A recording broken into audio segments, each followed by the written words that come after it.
كتير كترت يا عسل. تعي شوفي شو اليوم بدنا نعمل. وبعدين احذري وجبتي المفضلة باليوم كل يوم.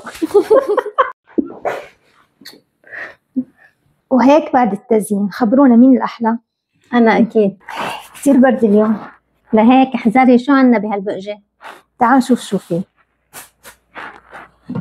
يا سلام، قمح مسلوق. الله عليك يا ندوشة، صحة وعافية. خبرينا كيف عملتي هالقمحات؟ غسلت القمح ونقعته ليلة كاملة، بعدين حطيته على النار تقريبا 3/4 ساعة، بعدين كمرته حطيته بهالبقجة تقريبا 3 ساعات 4 ساعات حتى تتفتح الحبة معنا وتصير بهالشكل هذا. ما شاء الله، شوفوا ما أحلى. ايه ما شاء الله. وهلا رح نزين القمحة ونشوف مين الأحلى. أكيد أنا. بسم الله الرحمن الرحيم.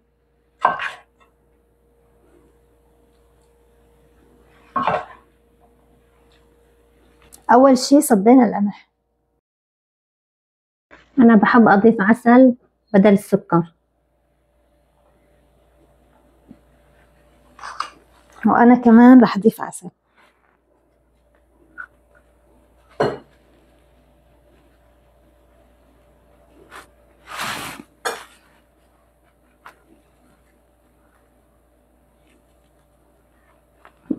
أنا بحب الحلو يكون كتير. عندي هون قرفة مطحونة وشمر مطحون، رح أضيفهم يعطوا نكهة كتير طيبة.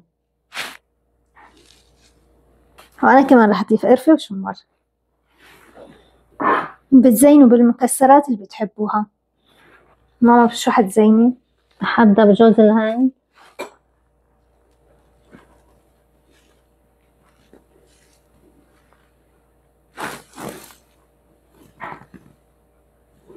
بدي أطلع صحني أحلى من عند مروة.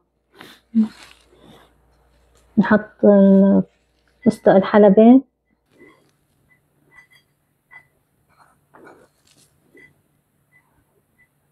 كل واحد بزين بالطريقة اللي بحبها.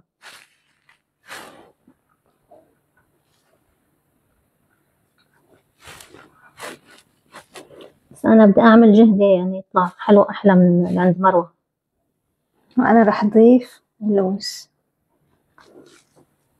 هون الزبيب، هلا عندي اللوز. الصحن كله فوائد.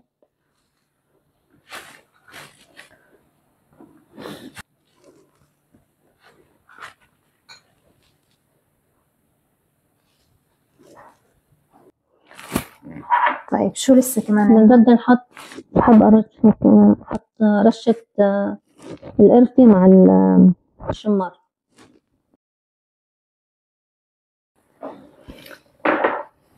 رح أحط التوت كمان هون.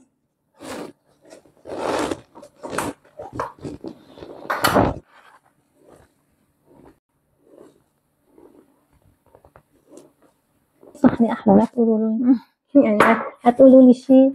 صحني أحلى. وأنا رح أحط الكرزة. هي حطيها.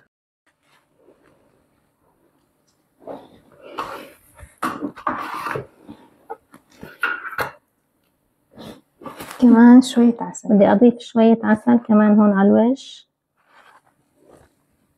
سلام، عن جد شهي ما شاء الله.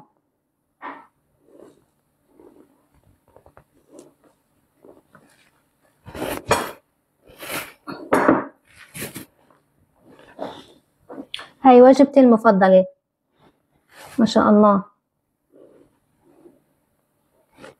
كتير كترت يا عسل.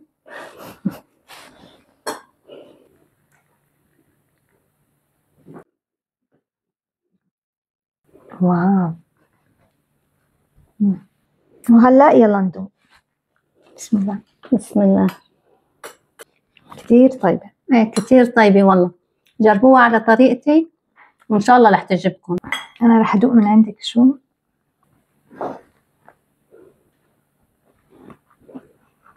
تبعتي أطيب أكيد. رح أدوق من عند مروة. طيبة بس الحلو قليل، اللي بحب الحلو قليل هون طيبة. تبعتي أطيب. تسلم إيدك. صحة وعافية. كتير طيبة، جربوها على طريقتي وإن شاء الله بتعجبكم. صحة وعافية.